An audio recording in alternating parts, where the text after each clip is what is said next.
En el otoño de 1888, una niña de 14 años que trabajaba en una fábrica de cerillas del East End de Londres, volvió a casa después de su turno. Giró por un callejón oscuro y se vio reflejada en el cristal de una tienda. La parte inferior de su cara brillaba. Una luz pálida, verdosa, salía de la zona de la mandíbula y se veía en la oscuridad. No estaba muriendo por algo sobrenatural. Estaba muriendo por su trabajo. El vapor de fósforo blanco que respiraba 10 horas al día, 6 días a la semana, desde los 12 años, se había acumulado en el hueso de la mandíbula, y empezaba a destruirlo desde dentro. La enfermedad tenía un nombre clínico. Las trabajadoras usaban otro más corto, Fossey Joe. Para cuando aparecía aquel brillo, quizá le quedaban 2 años de vida. La mandíbula ya se estaba pudriendo dentro de la cara. La piel de la mejilla acabaría abriéndose en un absceso permanente.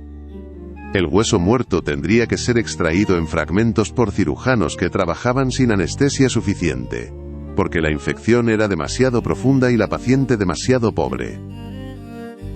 Era una de las aproximadamente 1.200 chicas empleadas en la fábrica de cerillas Bryant & May, en Bow.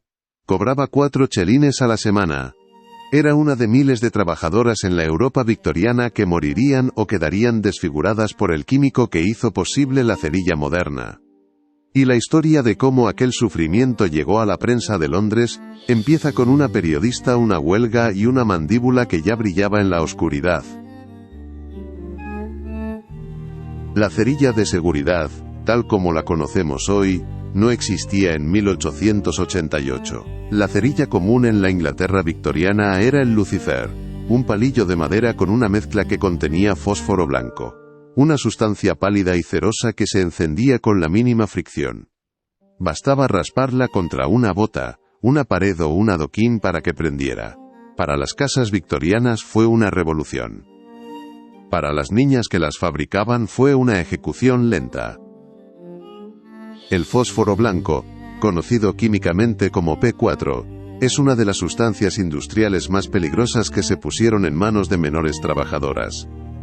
Puede inflamarse espontáneamente en aire cálido, arde a temperaturas altísimas y libera de forma continua un vapor tenue, inflamable y biológicamente activo. Inhalado día tras día, ese vapor se acumula en el tejido óseo de la mandíbula, el hueso más cercano a la exposición, vulnerable a caries y con poca capacidad para perdonar una infección.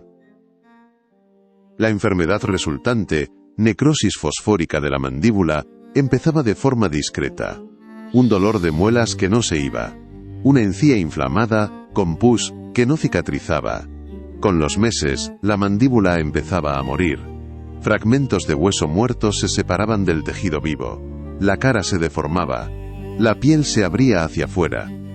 El aliento tenía un olor dulzón y enfermo que el British Medical Journal comparó con ajo mezclado con putrefacción. Y en oscuridad total porque el fósforo salía lentamente de las lesiones, la mandíbula emitía un brillo verdoso, el mismo resplandor que el elemento produce al oxidarse en el aire. La enfermedad estaba descrita en la literatura médica europea desde la década de 1840. Para la década de 1880 era epidémica en los países que fabricaban cerillas con fósforo blanco: Francia, Austria, Alemania, Suecia, Estados Unidos.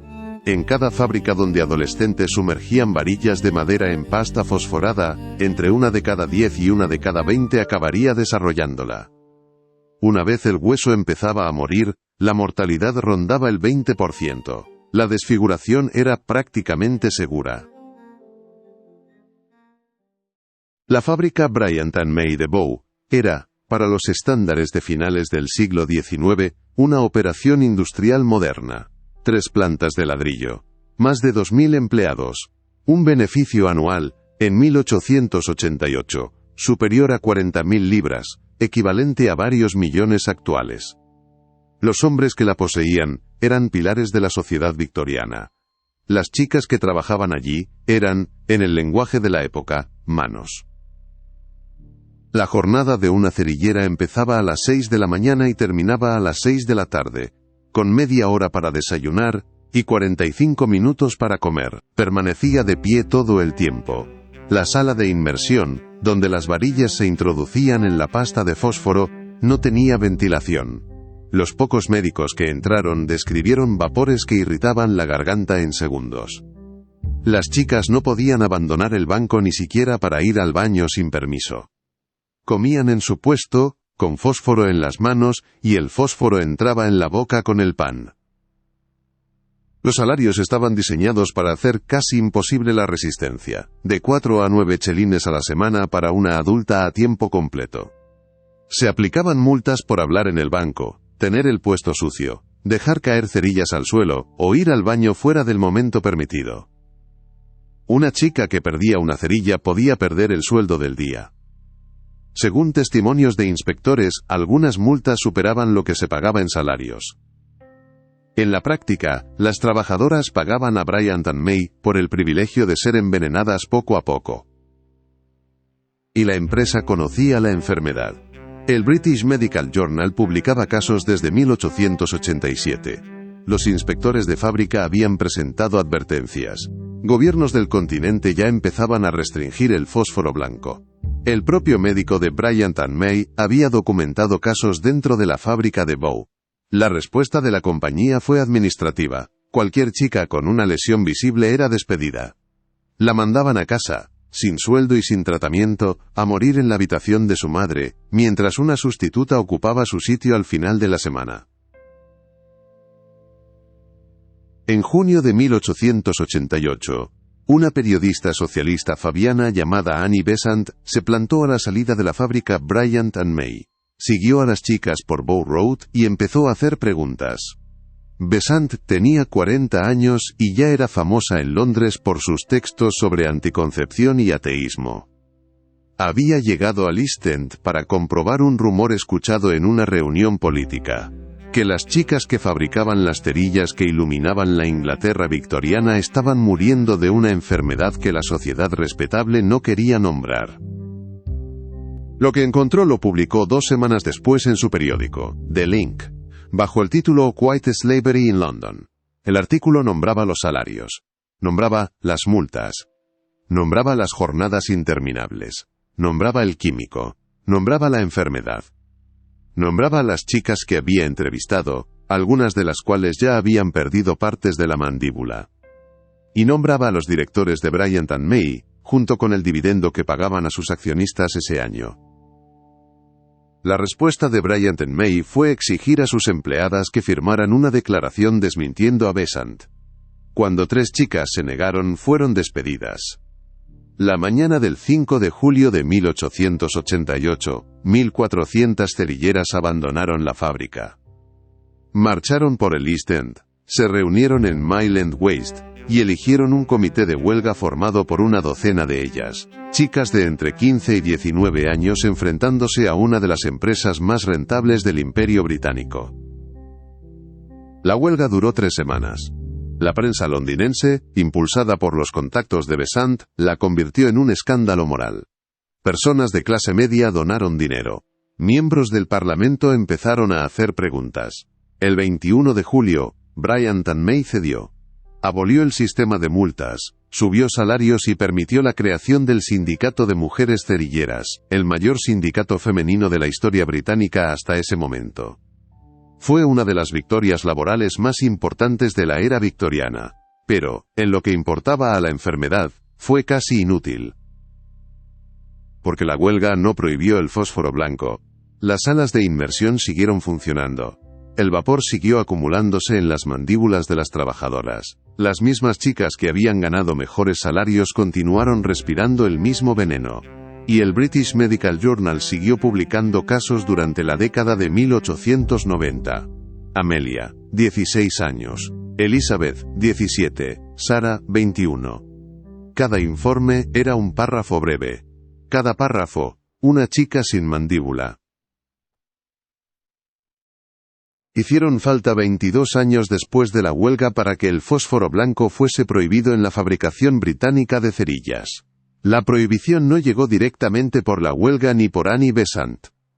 Llegó por un tratado internacional firmado en la ciudad suiza de Berna en septiembre de 1906. El acuerdo prohibía el uso de fósforo blanco en la fabricación de cerillas en los países que lo ratificaran. Reino Unido ratificó en 1908. La prohibición entró en vigor el 1 de enero de 1910. El sustituto era una sustancia llamada sesquisulfuro de fósforo, desarrollada por el químico francés Henri Seven en 1898, y disponible para cualquier fabricante dispuesto a licenciarla. Era casi tan eficaz como el fósforo blanco, no se absorbía en los huesos, no causaba necrosis de mandíbula. Había sido comercialmente viable durante más de una década antes de que la industria británica lo adoptara.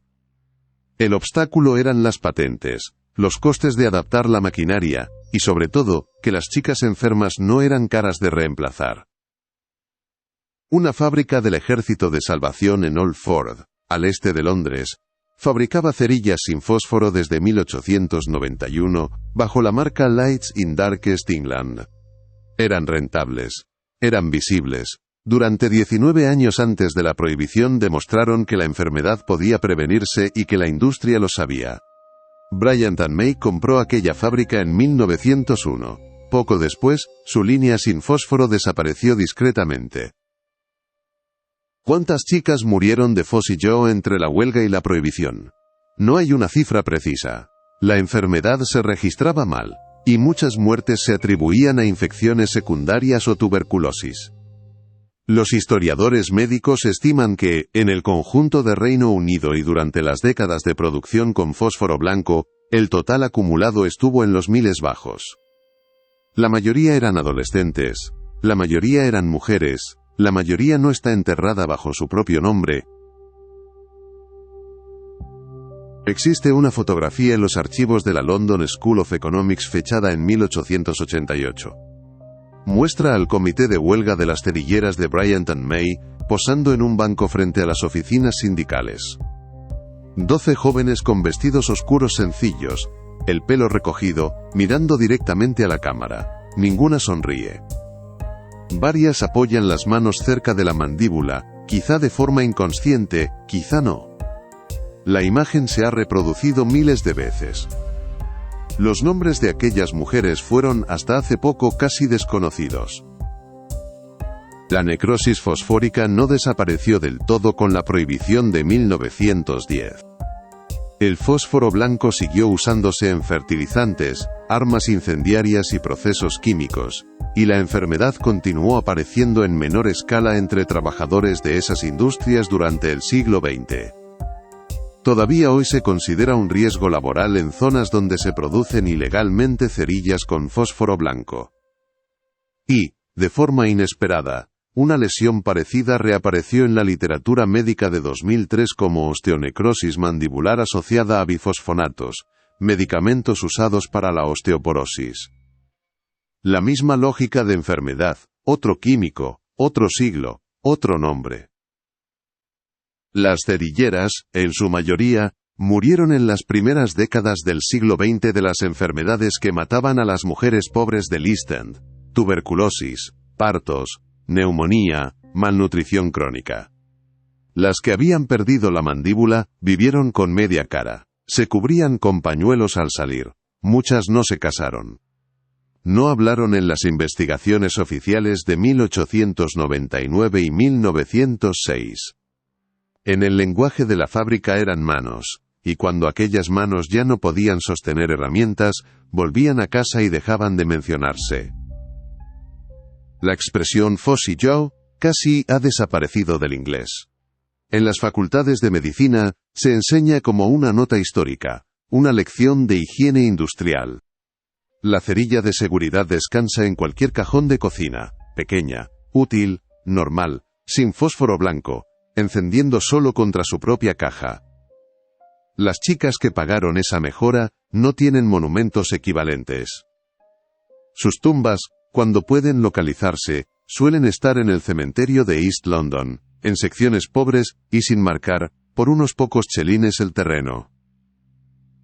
Lo que su historia conserva, a casi siglo y medio de distancia, tiene una forma incómoda. Una enfermedad entendida por médicos antes de ser detenida por legisladores. Una prevención disponible antes de ser adoptada. Una plantilla joven, femenina y pobre, lo bastante barata para ser consumida. Y un objeto pequeño, útil, presente en cualquier habitación, pagado una vez con las mandíbulas de niñas, y nunca del todo saldado. El fósforo brilla en la oscuridad, mucho después de que aquello que lo sostenía haya dejado de respirar. Las chicas que llevaron ese brillo en la cara, pagaron la factura de la cerilla moderna. Los demás llevamos encendiéndola desde entonces. Si te ha gustado, suscríbete. Aquí contamos las historias que el tiempo intentó enterrar.